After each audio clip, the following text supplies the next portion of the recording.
Garde à vous.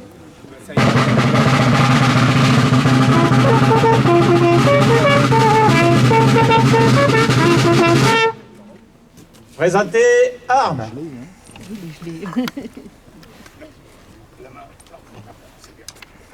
Au drapeau.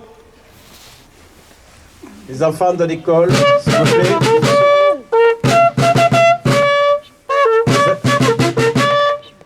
Les enfants de l'école au drapeau.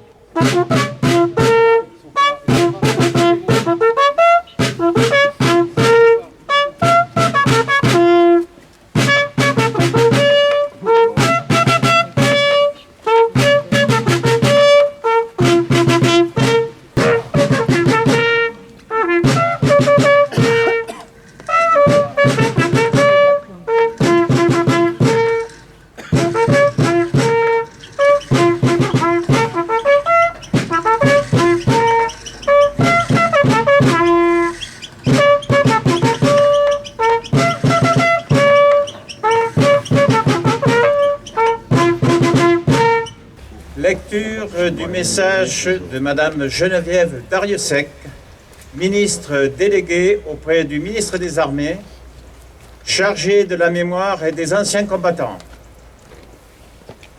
La fin des combats de la Grande Guerre a marqué les consciences et imprégné les mémoires. Événement qui transcende le temps et franchit les générations.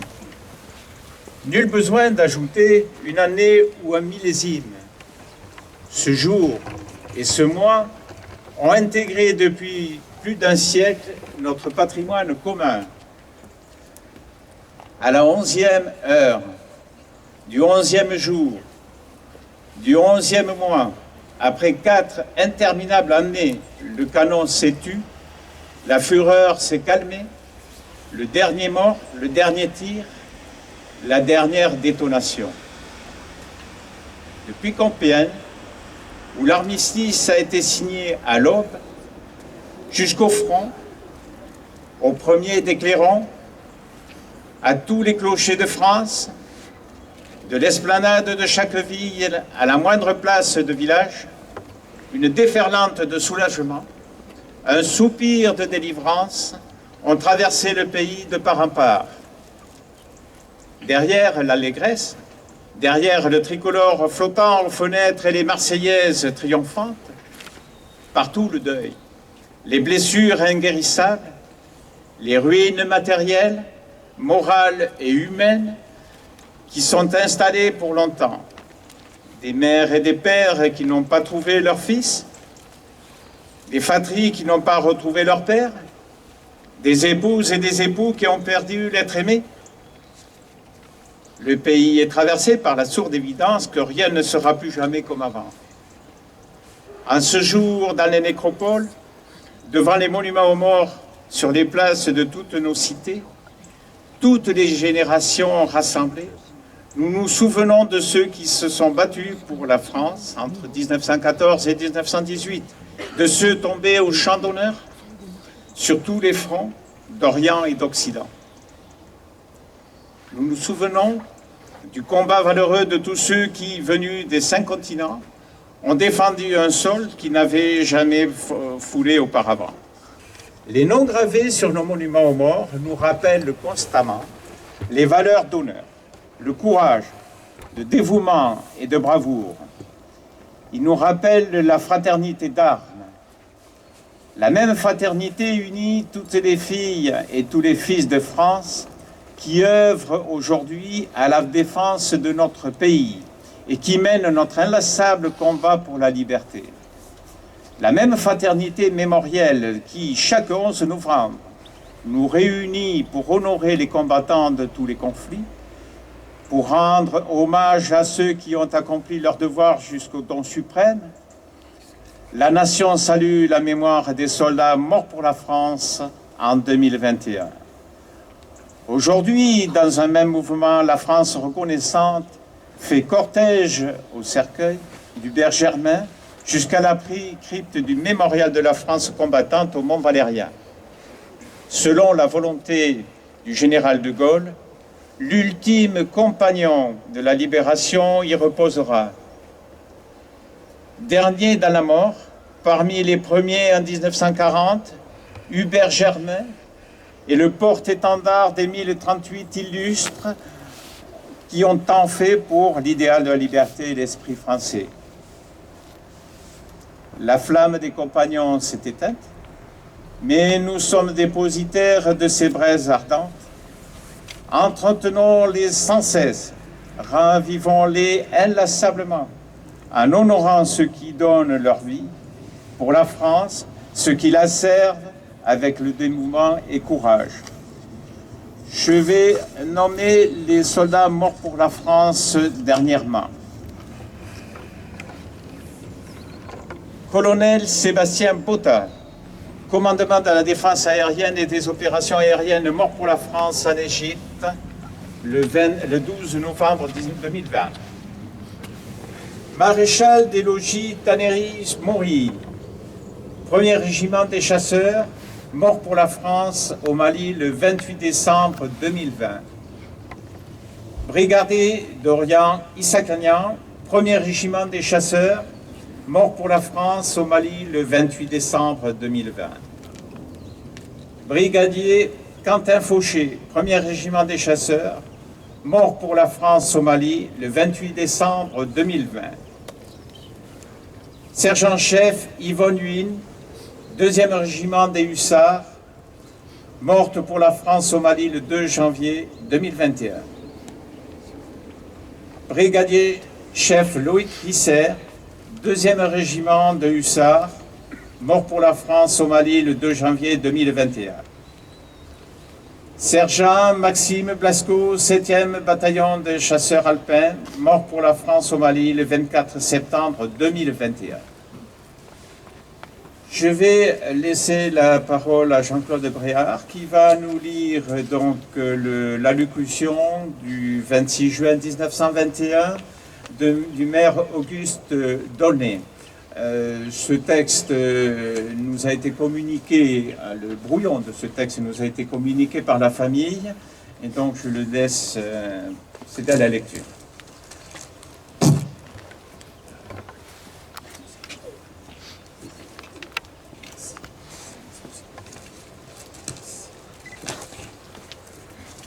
Merci Patrice.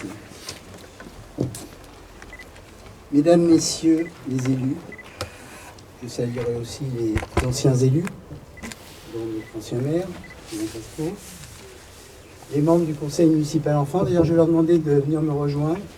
Mesdames et messieurs du corps enseignant, monsieur le directeur,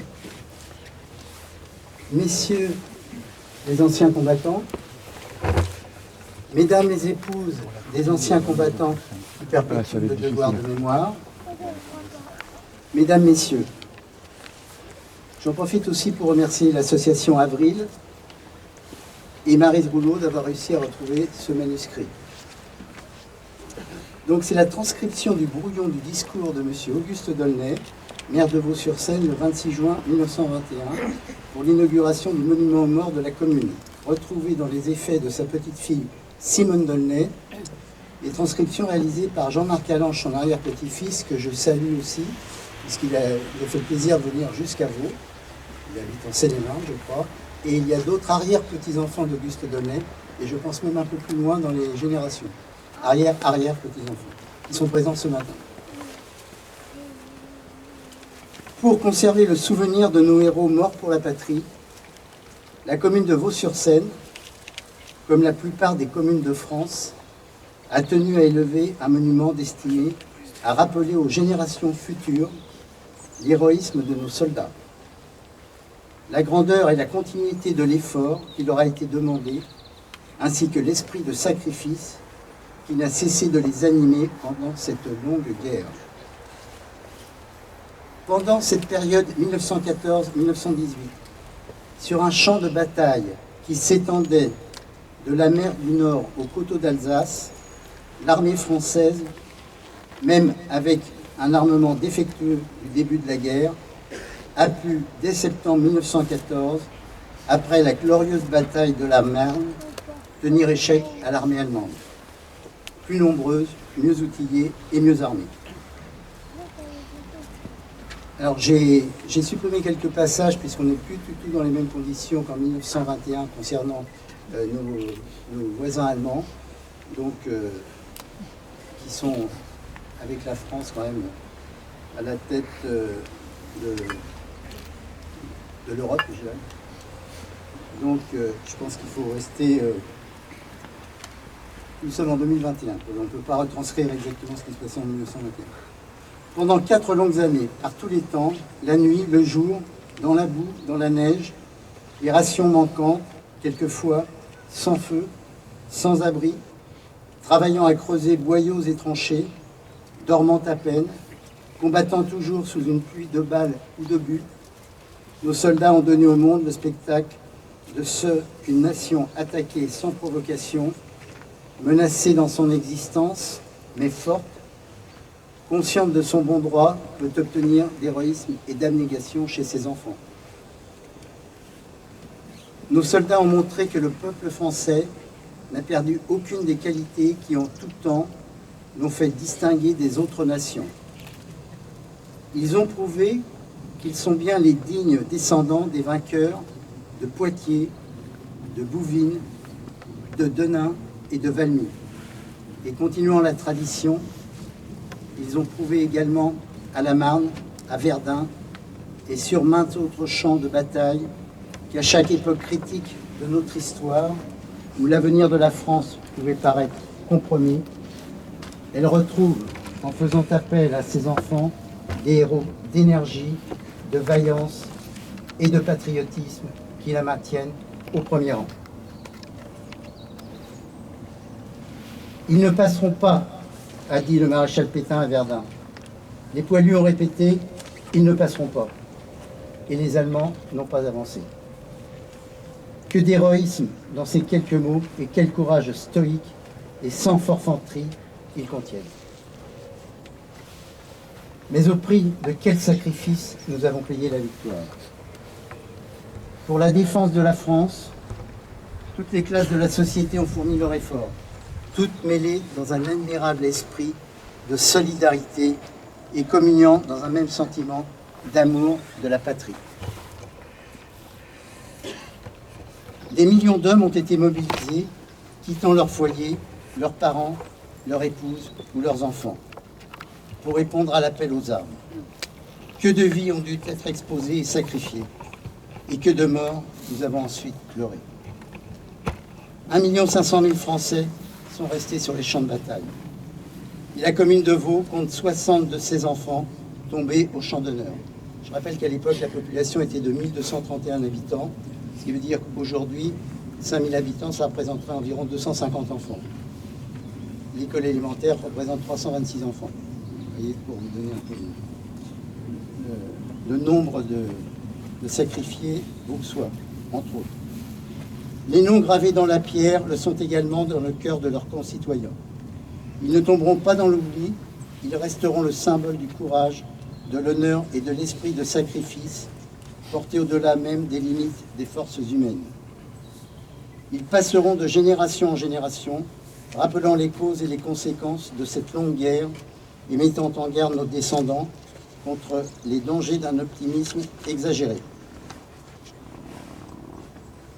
Vous tous, combattants qui avez pris part aux mêmes batailles, qui avez connu les mêmes dangers, qui avez pâti des mêmes souffrances, vous donnerez, en passant par ce cimetière, un souvenir ému à ces frères d'armes qui, moins heureux que vous, sont restés sur les champs de bataille, à ces camarades, à ces amis disparus, dont les familles n'ont même pas la consolation d'avoir pu retrouver les corps pour entretenir pieusement leur tombe. De tous ces camarades restés dans les boues de l'Isère, dans les marais de la Somme, dans les terres de la Champagne, dans les forêts d'Argonne, dans les fossés de Fort de Verdun, dans les montagnes des Vosges.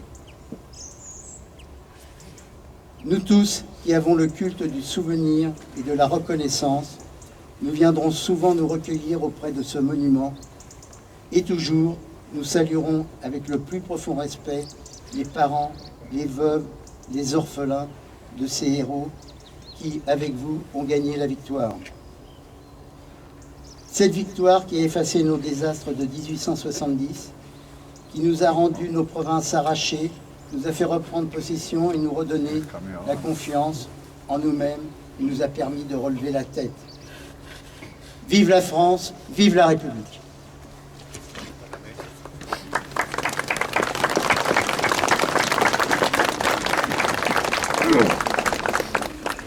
Donc aujourd'hui, nous vous présentons le parcours et les lettres des frères Moreau, Henri et Gaston durant la Grande Guerre. Henri, à la déclaration de guerre le 1er août 1914, exerce la profession de maçon. Il a 35 ans. Et de ce fait, il fait partie de la réserve de l'armée active, mais il reste mobilisable. Et il est donc appelé au 12e régiment du train.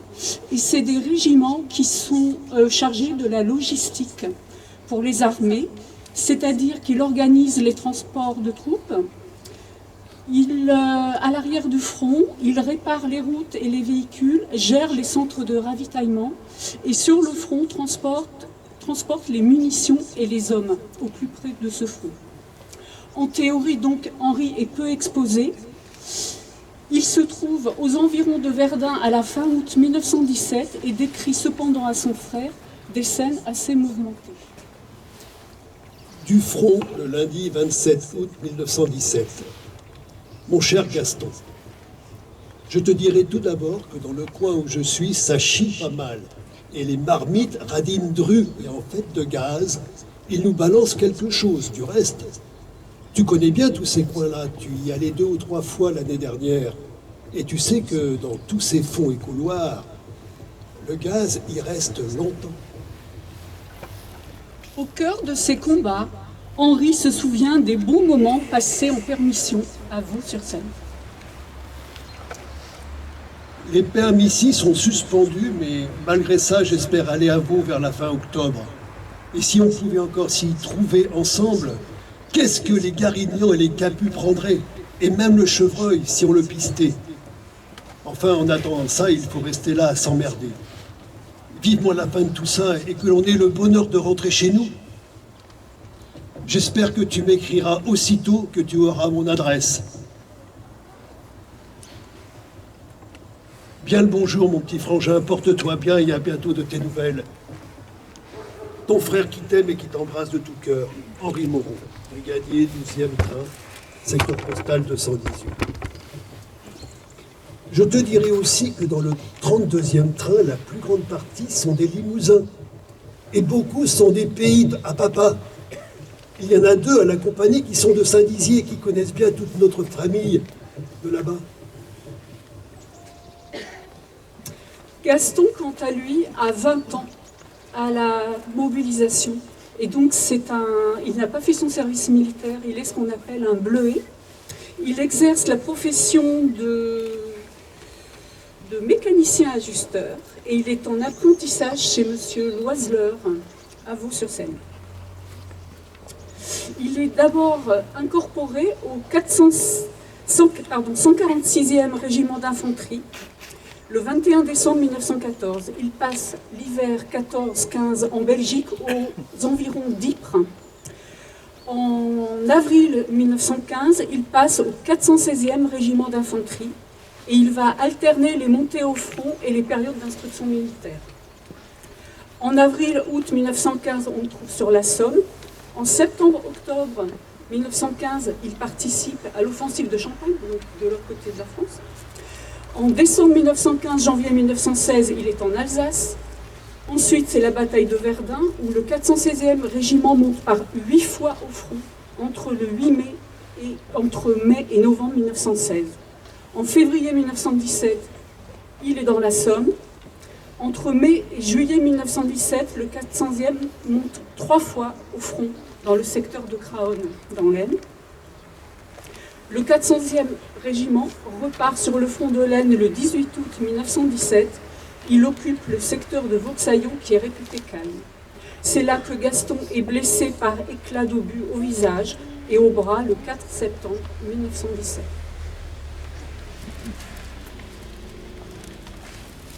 « 7 septembre 1917. Chers parents, je vous fais écrire ces quelques mots pour vous apprendre que j'ai été blessé assez gravement le 4 au soir. Ne vous faites pas trop de mauvais sang, mes chers parents. Je suis bien soigné par de bons majors et une religieuse très dévouée. Je pense bien à vous, chers parents, mais ne vous tourmentez pas trop, surtout. Je suis bien malade et blessé très grièvement, mais j'espère m'en sortir. Au revoir, cher papa et ma maman. Je vous embrasse bien affectueusement, Gaston Moreau, hôpital de Soissons, salle numéro 4. Gaston meurt pour la France à l'âge de 23 ans ce même jour, le 7 septembre 1917. Il reçoit la médaille militaire à titre posthume en 1919. Les enfants de l'école élémentaire vont nous lire des poèmes. Alors l'exercice n'est pas facile, donc je vous demande d'être indulgents. Merci. Enfants de mon pays, chers soldats, ombre chère, voilà venu le jour de l'hommage pieux. Qu'ensemble, on préparait vos enfants et vos frères à votre souvenir à jamais glorieux. Dans les rangs de nos morts, de ces 1500 000 qui partiront vaillants et ne revinrent pas, vous êtes le tribut de votre bourg tranquille qui glorifie ici votre juste trépas.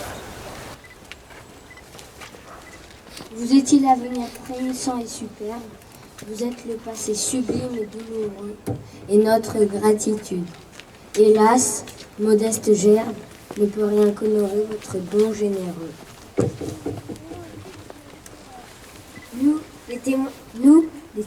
Les témoins de votre vie, nous avons suivi sans envie, car nous étions près de vos cœurs. Et votre enfance insouciante, et votre jeunesse joyeuse, et vos rêves et vos rêves. Compagnons de jeu et d'études, pliés aux mêmes habitudes, nous avons, sur les mêmes bancs, appris, partageant la souffrance, à connaître, à chérir la France, cette œuvre de Dieu complaisant. L'amour de la grande patrie, à l'école ainsi se marie à celui de notre foyer. Car ce fut d'abord la vallée où votre âme s'est éveillée, qui prit votre cœur tout entier.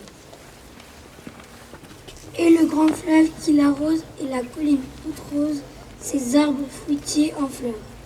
Les êtres chers, les douces choses, qui vous virent vos métamorphoses, et vous ducèrent du bonheur.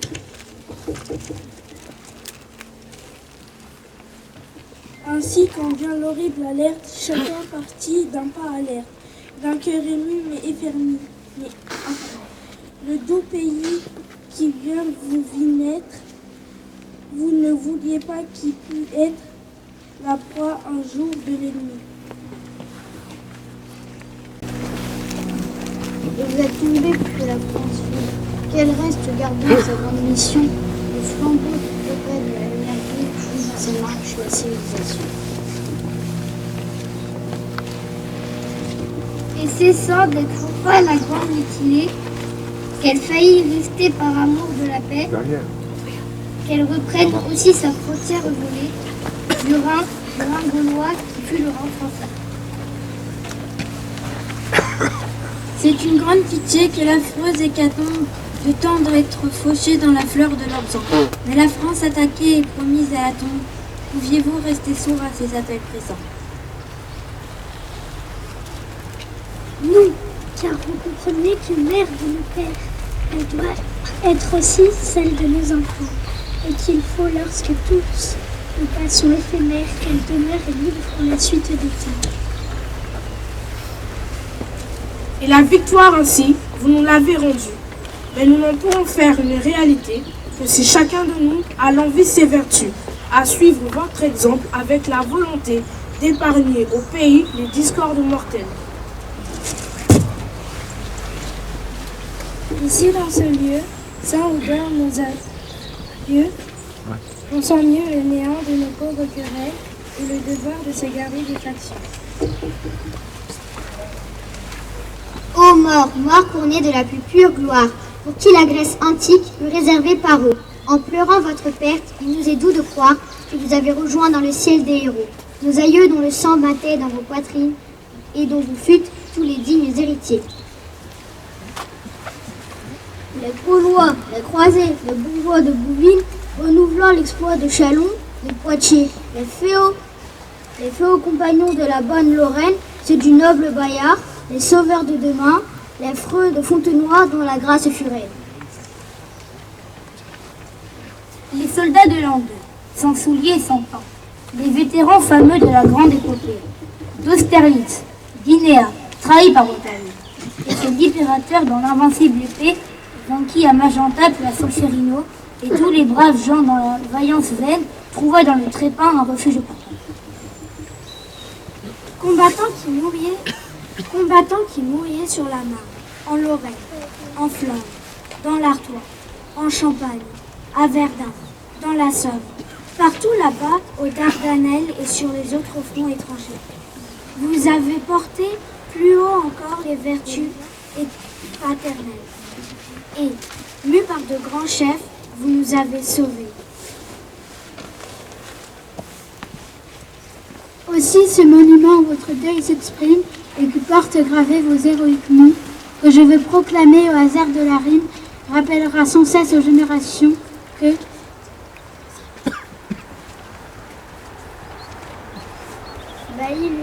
Bailly Lucien, Bailly Paul Alfred, Baron Marius Victor Clément, Baudet Bertrand Jérôme, Benoît Henri Edmond, Bouchard René, Bourgeois Marius Alexandre, Braconnier Charles, Braconnier Eugène Jules, Cailly Georges,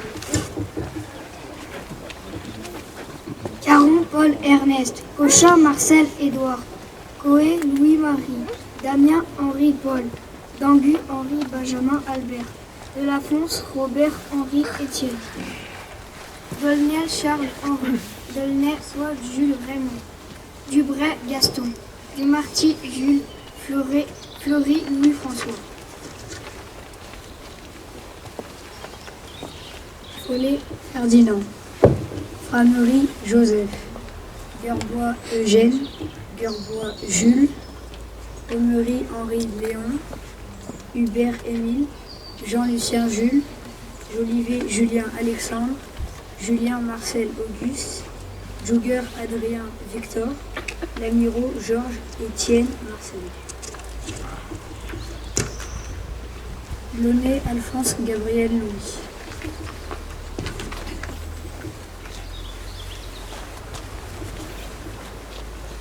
Le Boule Albert, le Danois Charles Auguste, Louvet Georges Eugène, Louvet Eugène Louis, Montel Pierre, Moreau Gaston Julien, Moreau Auguste, Motte Eugène Charles, Noël Eugène, Noyer Louis, Palicot Jules Maurice, Pierson André Henri, Pierson Louis Georges. Autrel Daniel, Kévan Augustin Victor, Ramous Edmond Victor Paul, Raoul François Marie.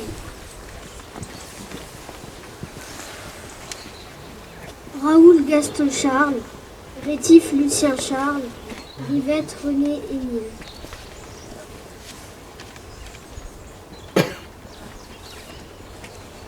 Rivette Paul Auguste, Roger Jules Octave, Saulnier Octave, Silleray Auguste, Subtil Théodule, Turet Léon Eugène, Turet Jules Joseph, Varenne Raymond, Altrigny Marie Honoré Hyacinthe, Vaquet Léopold Emilienne.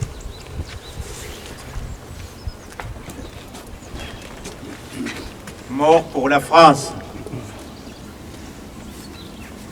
Laissant un grand exemple à la postérité, sont morts pour la patrie et pour la liberté. Charles Belleuze.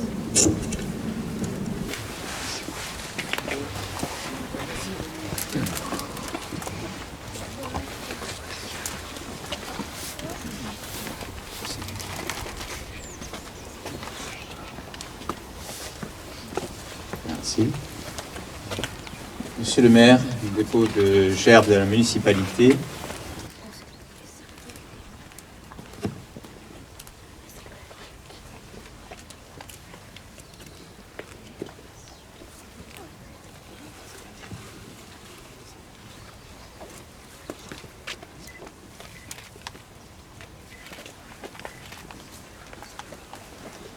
Thomas Dubois, adjoint, va déposer la gerbe des conseillers départementaux.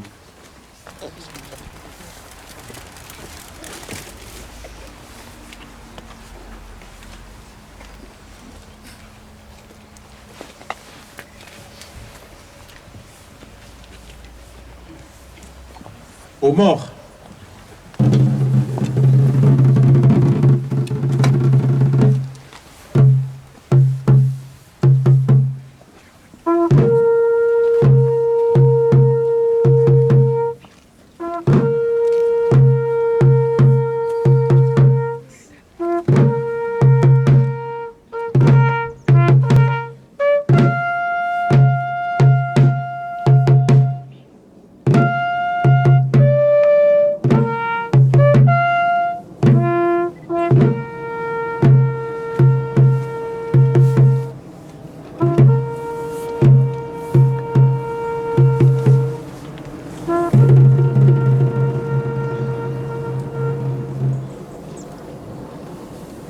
À la mémoire des morts pour la France, nous allons observer une minute de silence.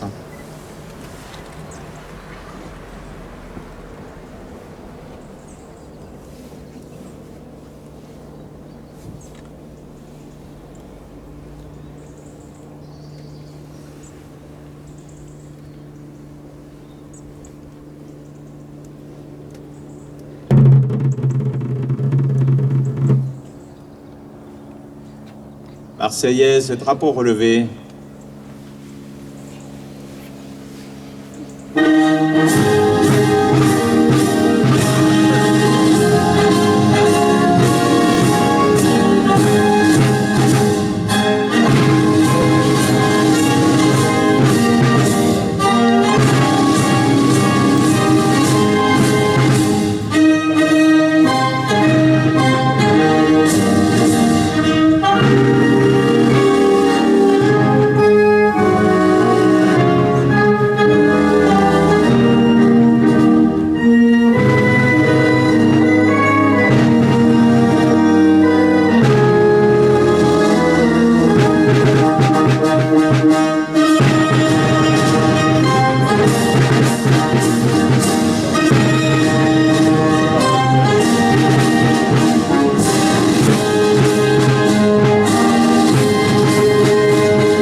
Drapeau au repos. C'est la fin de la cérémonie. Donc nous allons nous rendre sur les tombes de Madame Lagier, Monsieur Guy Mansuy et Monsieur Michel Clapsiller. Les enfants vont dévoiler les plaques qui ont été déposées par la municipalité. Juste avant que vous partiez sur les tombes, je tiens à vous faire remarquer que nous avons représenté le 86e régiment d'infanterie de ligne, qui a participé à la campagne de Lorraine, à la bataille de la Marne, Verdun, bataille de la Somme. Le 11 novembre 1918, il était en secteur sur la Meuse. 50 officiers, 125 sous-officiers, 128 caporaux et 1508 soldats sont morts au champ d'honneur. Merci.